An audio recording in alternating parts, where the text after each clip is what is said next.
Unlocking the mystery of Rack Your Brains. Hello, everyone. Welcome to our channel. Today, we're diving into a fascinating English phrase, rack your brains. This phrase is often heard in conversations but can be a bit puzzling for English learners. Let's unravel its meaning together and see how it's used in everyday language.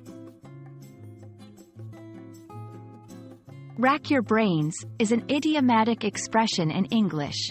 It means to think very hard or to try to remember something. The word rack here refers to a medieval torture device, implying that you are putting your brain through a tough challenge. It's often used when someone is trying to recall a piece of information or come up with a solution to a problem. To better understand, let's look at some examples. 1. I've been racking my brains all day, but I can't remember where I left my keys. 2. We need to rack our brains to find a solution to this issue.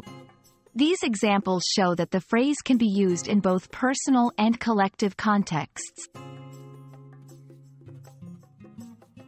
It's important to note that rack should not be confused with rack. While rack has a similar sound, it is not correct in this idiom.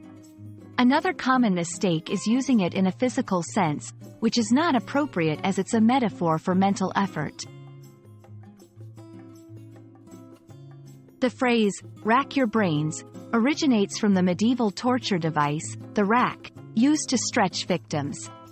Over time, it became a metaphor in language, symbolizing the idea of putting one's mind through intense strain. I hope this video helps clarify the phrase, rack your brains. It's a vivid expression that adds color to our language and perfectly captures the struggle of intense thinking or trying to remember something. Happy learning, and see you in our next video.